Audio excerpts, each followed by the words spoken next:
Okay, let's unpack this.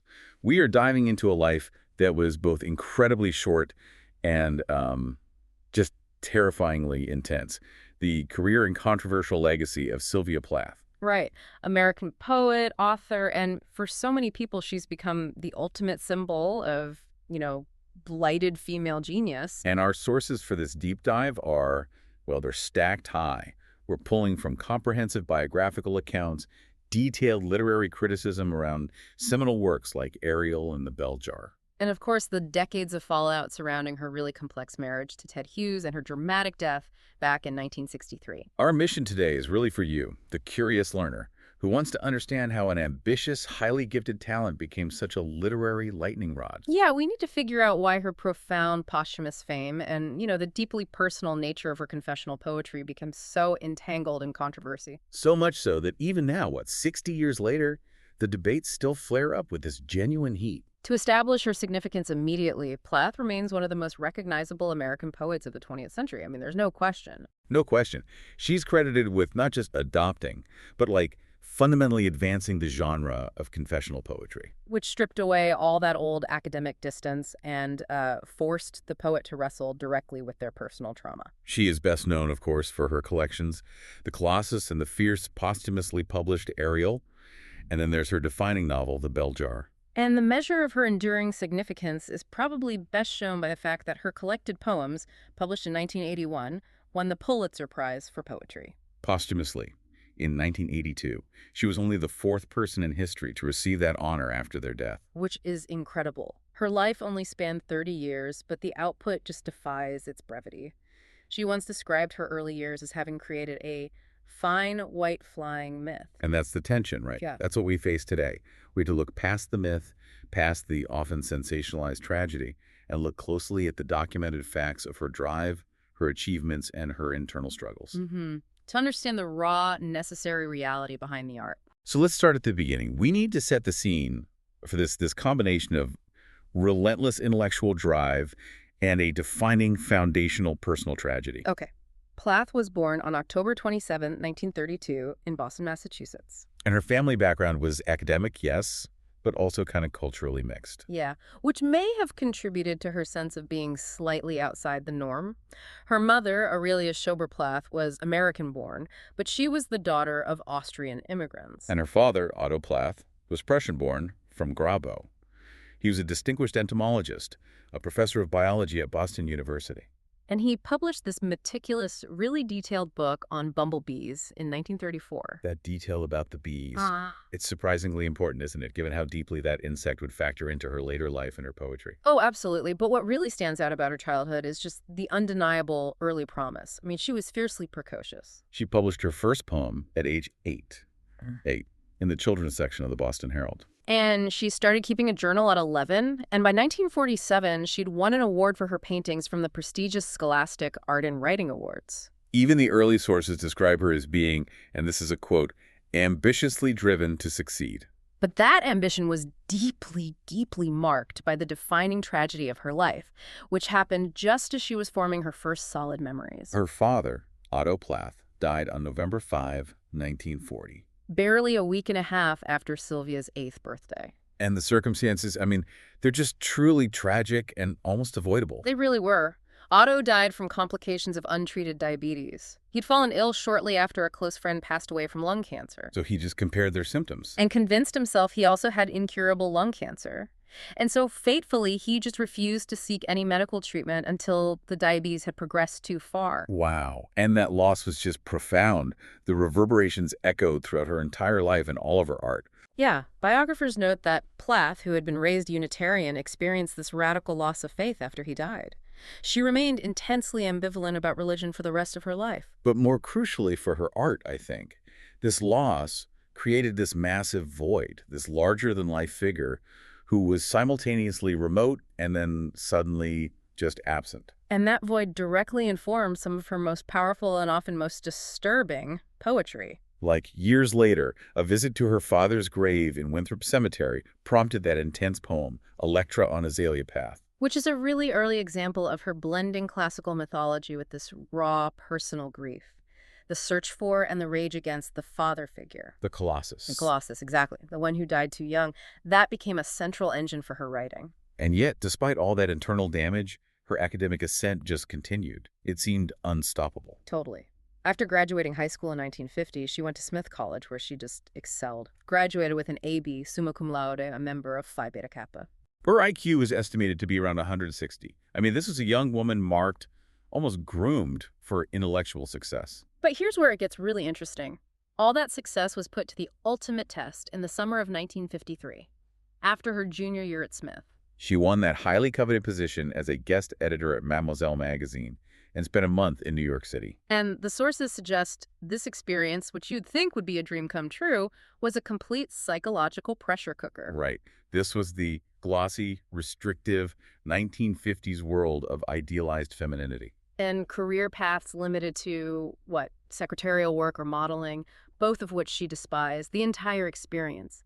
The intense pressure, the endless parties, the competitive environment. It all formed the basis for the dissent she depicts in The Bell Jar. And that tension just came to a head in this one moment of profound frustration that summer. She was absolutely desperate to meet the Welsh poet Dylan Thomas. She loved him more than life itself, I think she said. Yeah. An editor had arranged a meeting, but she missed it.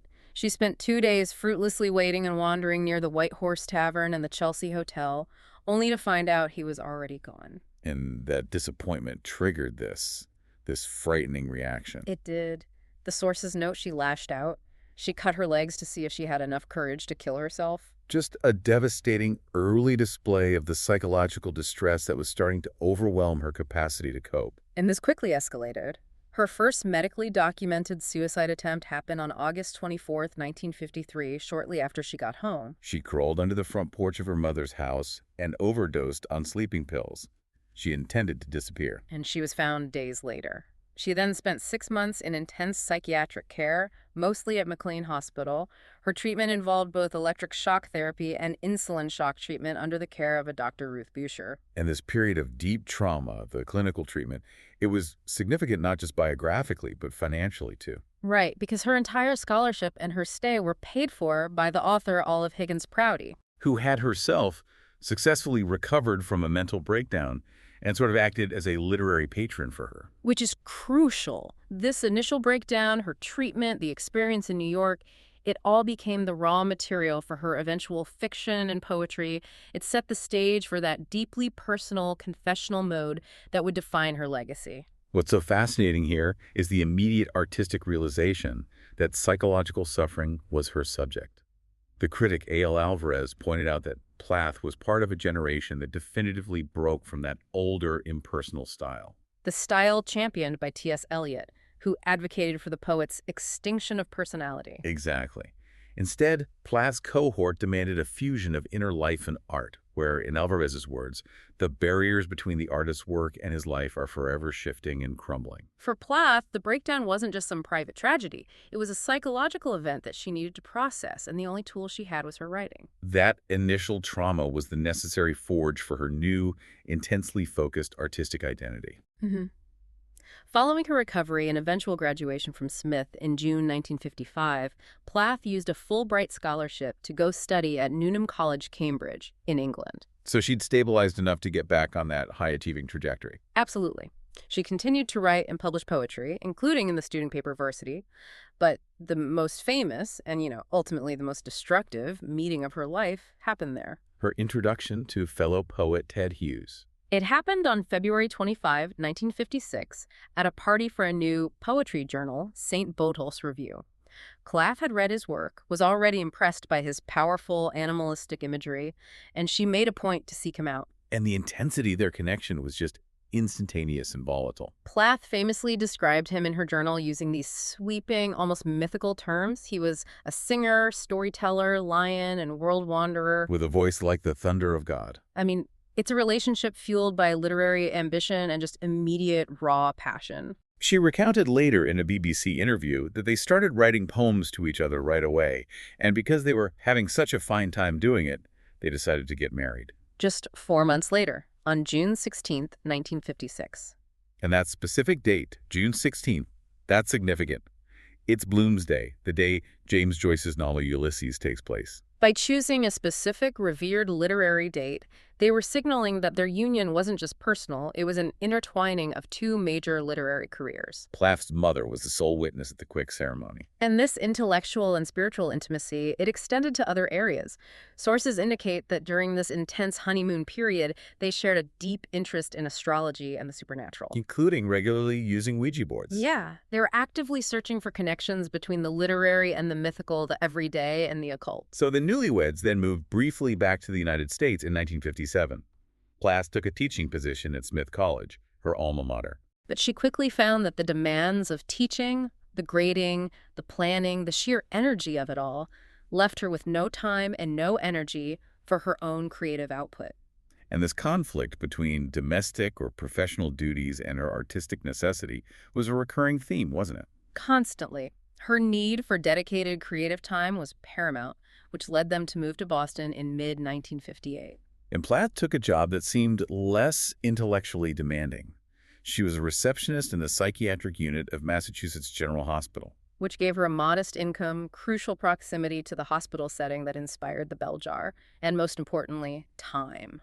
And that time allowed her to attend the seminar that truly catalyzed her artistic identity. She joined Robert Lowell's creative writing seminar at Boston University. And she was working alongside two other influential poets who were grappling with the same artistic problems, Anne Sexton and George Starbuck. This was the crucible. Absolutely. Both Lowell and Sexton were actively exploring poetry drawn from explicit, even shocking personal experience. Lowell's 1959 collection, Life Studies, is often credited with opening the door for Plath. Right, by showing that intimate, painful personal history could be transformed into powerful, acclaimed art. And her conversations with Anne Sexton were particularly transformative. Sexton later recalled how they would talk at length about their first suicide attempts, in detail and in depth, between the free potato chips. And Sexton said, "Suicide is, after all, the opposite of the poem." Wow. This environment encouraged Plath to confront her deepest psychological material head-on, leading her toward the more serious, focused writer she was striving to become. The personal became public, the trauma became subject matter. But this creative breakthrough came at a psychological cost. She resumed psychoanalytic treatment in December 1958 with Dr. Ruth Buescher in Boston. So she was simultaneously mining her most painful memories for her art while seeking clinical help to manage them. That tension, the need to expose the self for the sake of the poem while needing therapy to keep the self intact, it was constant. The following year, 1959, they spent time at the Yaddo Artist Colony in Saratoga Springs, New York. Plath recognized the artistic freedom this period allowed her. She said she learned to be true to my own weirdnesses. But the sources reveal she was still intensely anxious about writing confessionally from that deeply personal, private material. She knew the power of the work, but she feared the exposure of the self. And that anxiety, it really foreshadowed the massive public reaction to her work later on. That internal conflict is fascinating. The very material that would make her famous was the material she was most scared to share, yet felt compelled to use. She was recognizing the artistic necessity of self-exposure long before the public really understood the cost. Following their time at Yaddo, Plath and Hughes moved back to London in December 1959, settling at the 3 Chalkett Square. And for a brief period, they enjoyed this domestic stability and some early career momentum. The residence is even marked today with an English heritage plaque. Family life began, and it coincided with her first successful collection. Their daughter, Frida Rebecca, was born on April 1st, 1960. And later that year, in October 1960, Plath published The Colossus and Other Poems. And The Colossus showed her mastery of traditional forms. It received largely positive reviews in the UK. Yeah, critics like Peter Dickinson praised her new and strong individual and American voice and highlighted her outstanding technical accomplishment. This was a poet who had, paid her dues, technically speaking. But when the book was published in the US in 1962, the reaction was notably cooler. It was. Some American critics saw the work as still a bit derivative of older masters, lacking that singular voice that was about to emerge. She was critically acclaimed, but not yet an icon. And tragedy intervened again in February 1961 when Plath suffered a miscarriage. An event that was painful, obviously, but it immediately entered her poetic landscape.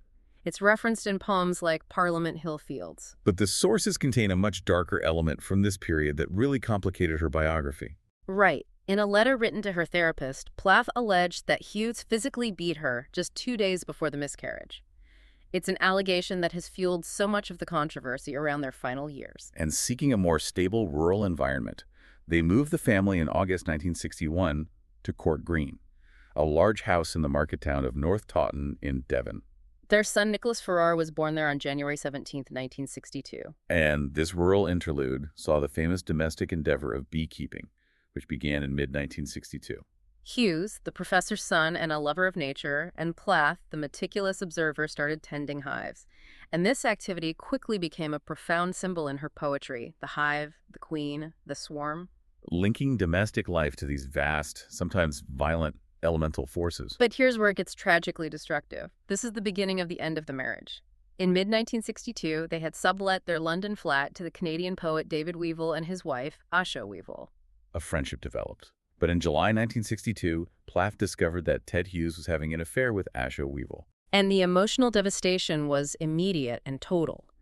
This period of turmoil was compounded by a mysterious incident in June 1962, just before the affair became known. When she drove her car off the road. And the debate over that car incident is just illustrative of the ambiguity that surrounds her self-destructive acts. Her close friend, the critic Al Alvarez, maintained that Plath told him it was a conscious suicide attempt. But Hughes and another friend insisted it was just a minor accident caused by a feverish blackout. The intent, even there, remains contested. It's hovering between accident and design. After a disastrous attempt at reconciliation on a trip to Ireland, Hughes left Plath to go to Spain with Asha Weevil. And they separated permanently in October 1962. But this separation, while personally devastating, it functioned as this stunning creative catalyst. Oh, absolutely. Starting in October 1962, Plath entered what's been called the Great Burst of creativity. During these final 4 months of her life, she composed most of the 40 poems that now define her immense reputation, including at least 26 poems for the collection Ariel. It's a remarkable dichotomy. Her private life was just collapsing under betrayal and isolation, yet her professional output reached this terrifying, brilliant peak. She wrote with a speed and intensity she had never achieved before. She was synthesizing all the pain, the betrayal, the father wound, the fear into a new, raw language. In December 1962, she moved alone with the 2 children, then aged 2 years and 9 months, back to London, renting a flat at 23 Fitzroy Road. And there was a strange kind of literary optimism with this move. She was pleased that the house had previously been occupied by W.B. Yeats. Yeah, she saw it as a good omen, connecting her desperate personal situation to this grand, enduring literary tradition. But the physical reality was brutal. It immediately undercut that optimism. The winter of 1962-1963 was infamous, one of the coldest on record in the UK, the Big Freeze. The pipes froze, which made basic childcare profoundly difficult. The children were often sick, and the house didn't have a telephone, which just compounded her isolation and made contact with the outside world a logistical nightmare. It was a perfect storm of environmental hardship, emotional devastation, and physical exhaustion. All of which, paradoxically, fed the relentless engine of her final brilliant poetic cycle. And the creative output from this period really cemented her status, starting with her only novel, The Bell Jar, which was completed shortly after her miscarriage and published under the pseudonym Victoria Lucas in January 1963, just weeks before she died. And it was met with, what, critical indifference at first? Pretty much, yeah, in part because of the pseudonym. Plath herself was ambivalent about its literary merit. She described it to her mother as just an autobiographical apprentice work that she wrote to free myself from the past.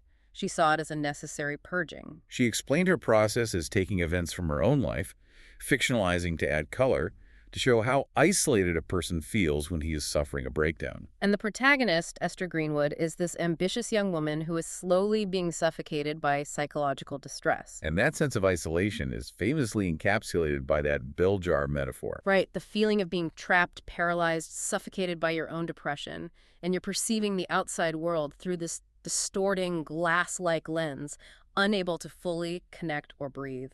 But beyond the psychological portrait, the novel was a biting commentary on the restrictive gender roles of the 1950s. It really was. Plath, having experienced the world of Mademoiselle, believed so strongly in women's intellectual capacity. Yet, the novel shows how society confined women to these limited roles, pushing them toward either marriage or menial secretarial work. She wrote to her mother that she didn't want to type other people's letters and read their manuscripts. Want to type my own and write my own. If the bell jar was a purge, Ariel was the literary thunderclap. Mm-hmm. Published posthumously in 1965, this collection precipitated her spectacular rise to iconic status. It was the definitive proof of her artistic departure into this fiercely personal arena. Heavily influenced, by the new confessional boundaries set by Robert Lowell's life studies. And the style of Ariel is just so distinct from the Colossus. It's characterized by an intense coupling of its violent or disturbed imagery and its playful use of alliteration and rhyme. This is where we see her use of what critics call domestic surrealism. Taking an everyday, common element, like a cut finger, a fever, a candlestick, and twisting it into this charged, nightmarish image that carries massive emotional weight. Yeah, like in the poem Tulips, a vase of bright, cheerful tulips becomes a horrifying invasion of her fragile peace in the hospital. Described as being too loud, too heavy, threatening to devour her quiet state, it's the domestic object made monstrous. But some of the most famous poems, like Daddy and Lady Lazarus, are also the most challenging and controversial. They are. In Daddy, she uses these intensely dark, autobiographical descriptions of her father as a black shoe she lived in, and fuses this imagery with allusions to the Holocaust. Comparing her suffering relationship to that of a victim and a perpetrator. And in Lady Lazarus, she relates her repeated resurrections from suicide attempts to the suffering of Jewish victims under German exterminators. This controversial use of Holocaust imagery drew later critical backlash, didn't it? It did. Some critics argued it was an irresponsible use of historical trauma to symbolize personal grief. Nevertheless, the collection's impact was immediate and enormous. Time and Life magazines reviewed it quickly after her death. Time famously noted that her final poems breathed a burning river of bale across the literary landscape. And this relentless final period of writing culminated in her last severe depressive episode. In January 1963, Plath spoke with her GP, Dr. John Horder. She described a severe episode that had been ongoing for 6 or 7 months. She complained of constant agitation, suicidal thoughts, and inability to cope with daily life. She was struggling intensely with insomnia and had lost 20 pounds. And Dr. Horder recognized the acute risk, especially with the isolation and the 2 small children. He prescribed an antidepressant, a monoamine oxidase inhibitor, and MAOI. And he made strenuous efforts to hospitalize her.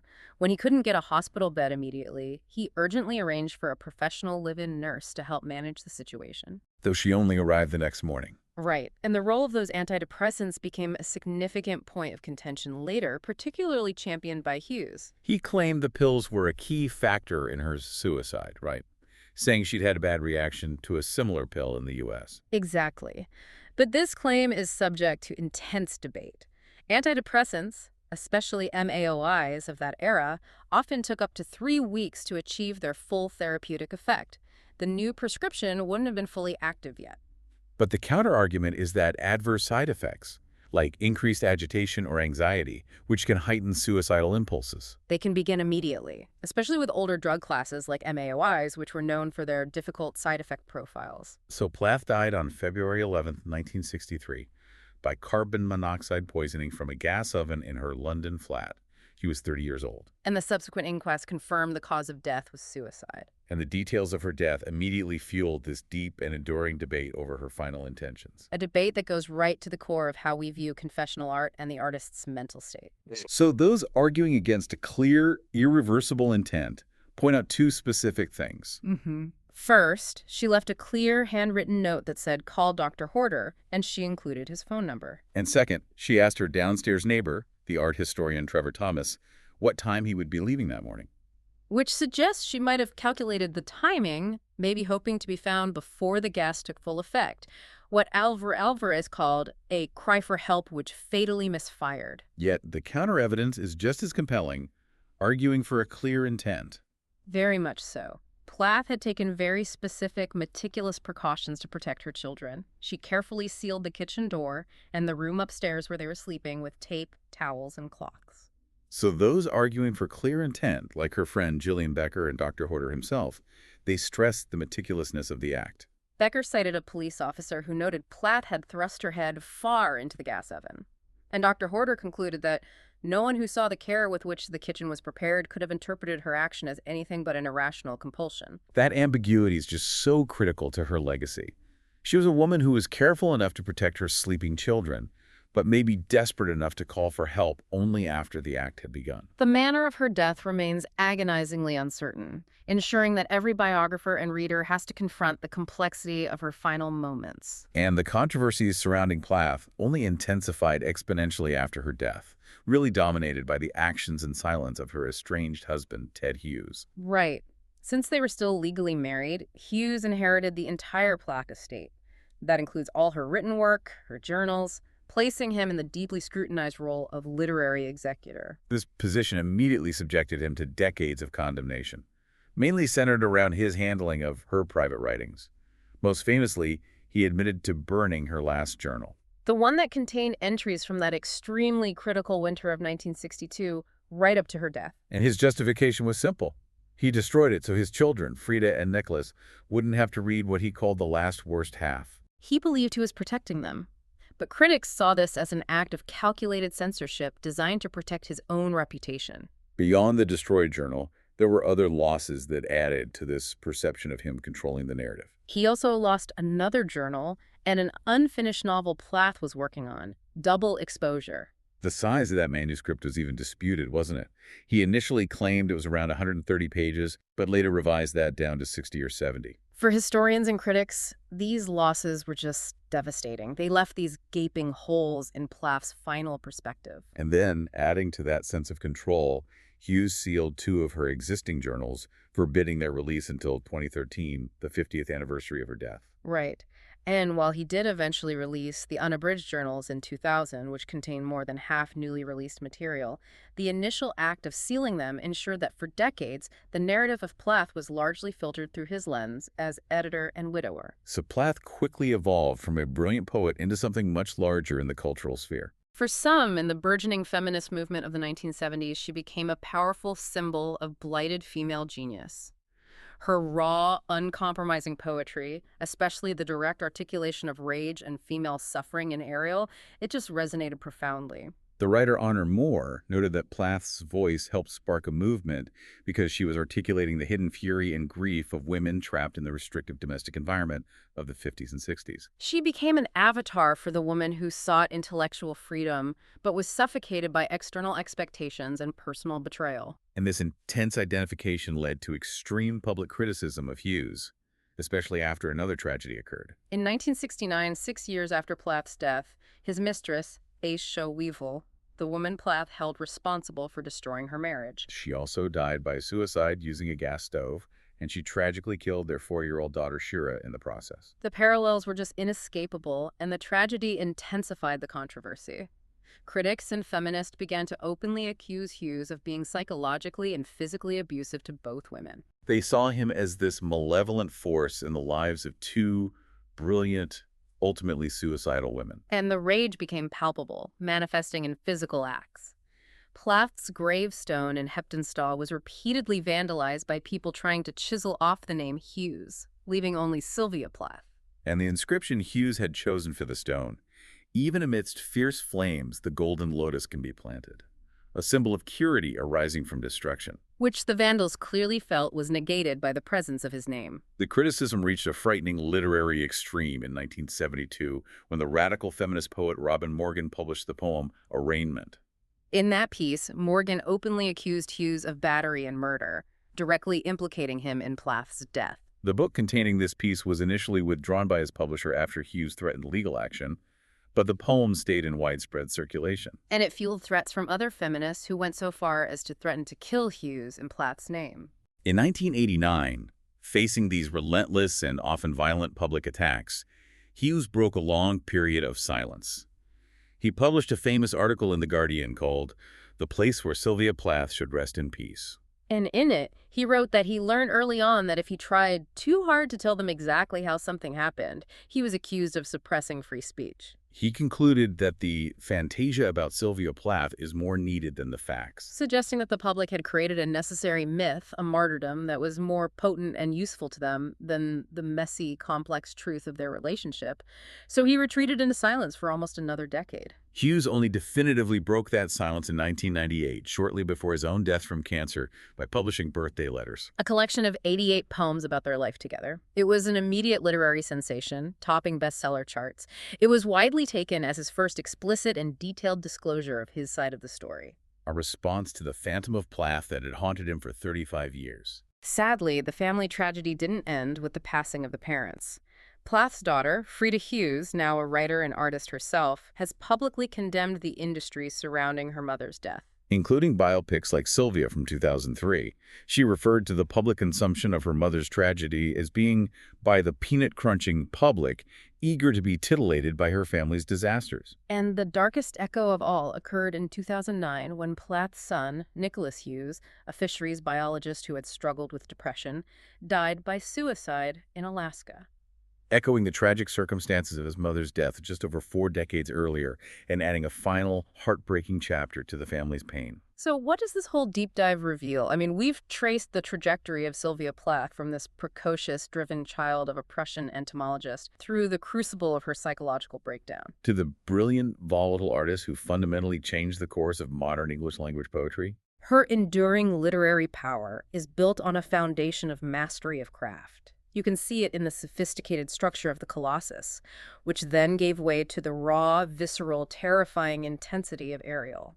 She took the confessional mode, that fusion of life and art, and pushed it to its most extreme, unsettling, and ultimately effective limit. And we are left with a final profound irony.